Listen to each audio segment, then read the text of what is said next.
બાલાસણ તાલુકામાં આવેલ જમિયતપુરા સાઇટ પર ડમ્પિંગ ઝેરી કેમિકલ જે 2016-17 થી કાર્યરત છે. અમે વારંવાર રજૂઆત કરવા છતાં પણ આ સરકાર કેમ આ બંધનો ઓર્ડર આપતી નથી. ભૂતકાળમાં અમે આમરણ ઉપવાસ કર્યા, ધરણા કર્યા, લિખિતમાં રજૂઆતો કરી, ધારાસભ્ય શ્રી દ્વારા વિધાનસભામાં રજૂઆત કરી, પણ આ ડમ્પિંગ સાઇટ કાર્યરત છે.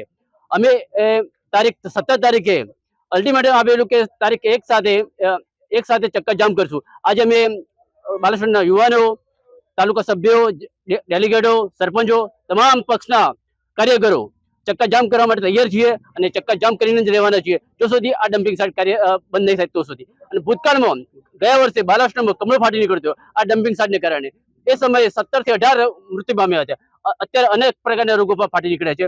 કુવાની અંદર કેમિકલ પાણી આવી ગયું છે અને એના કારણે અનેક પ્રકારના રોગો થયા છે. અમારી એક જ માંગણી છે, જો સુધી આ ડમ્પિંગ સાઇટ કાયમી ધોરણે બંધ નહીં કરવામાં તો અમે આ રીતે આંદોલન ચાલુ રાખશું. જય હિન્દ, જય માતાજી. બાલાસણ ખાતે આજે અમદાવાદ ઇન્દોર હાઈવે ચક્કાજામનો કાર્યક્રમ રાખેલ છે. અહીંયા જમિયતપુરા ડમ્પિંગ સાઇટ છે તેના વિરોધમાં અહીંયા ડમ્પિંગ સાઇટ છે તેને સરકારશ્રીએ અહીંયાથી હટાવીને ડમ્પિંગ રાક્ષસને અહીંયાથી હટાવીને બાલાસણની જનતાને બચાવવા માટે અહીંયા સર્વપક્ષીય બધા જ બાલાસણના નાગરિકો, યુવાનો અને ખેડૂતો બધા મળ્યા છે. એટલે રજૂઆત માટે અમે રજૂઆત કરી છે અને આજે અહીંયા કાર્યક્રમ રાખેલ છે. બાલાસણ નગરને પણ આનો જે અસર થવાની છે આવનાર સમયમાં, તો અહીંયા લોકોને પરિસ્થિતિ ગંભીર રોગચાળો ફાટી નીકળે એવી દહેશત છે.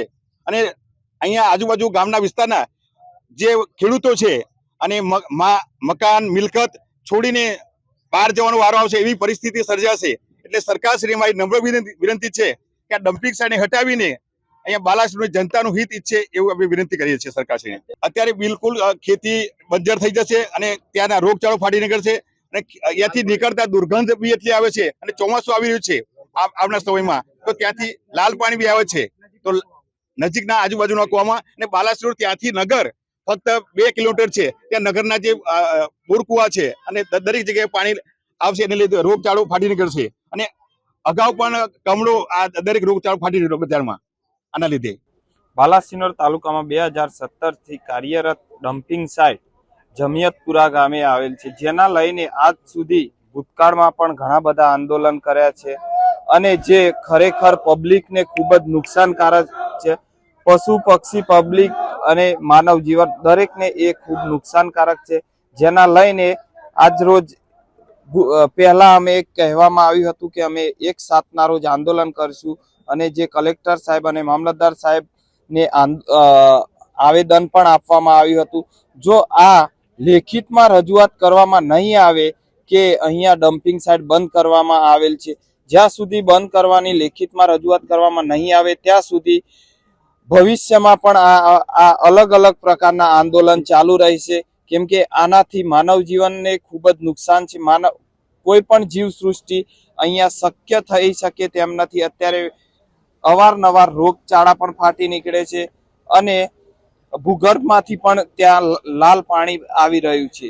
આજનો કાર્યક્રમ એ જ છે કે અમદાવાદ ઇન્દોર હાઈવે આજે આંદોલન કરવાનું છે અને રસ્તા ઉપર દરેક યુવાનો તેમજ વડીલો બેસવાના છે. ચક્કાજામ થશે. બાલાસિનોરમાં વિસ્તારમાં આવેલી એક ડમ્પિંગ સાઇટ છે જે કેમિકલ વેસ્ટનો ડિસ્પોઝલ થાય છે. એમના વિરોધમાં લોકલ માણસો અને આગેવાનો દ્વારા આજે ઇન્દોર હાઈવે ચક્કાજામનું એલાન આપવામાં આવેલું હતું. એની તકેદારી અને કાયદા વ્યવસ્થાનું કોઈ ભંગ કે અડચણ ન થાય એ માટે પોલીસ ડિપ્લોયમેન્ટ કરેલું હતું અને તકેદારીના પગલાં લીધેલા હતા. એના અનુસંધાને આજે જિલ્લા પોલીસ અને કોઈ અમુક PSI, PI અને પોલીસ સ્ટાફ ડિપ્લોય કરેલો હતો. તો ઇન્દોર હાઈવે તો અમે પ્રિઝર્વ કરેલો હતો, ત્યાં કોઈ દેખાવ નથી થવા દીધા. પણ ઇન્ટિરિયર રોડ ઉપર 101 જેટલા માણસો આવી અને દેખાવ કરેલા હતા, પણ એમને પણ અમે રોડ ઉપરથી હટાવી અને એને ડિટેન કરેલા છે.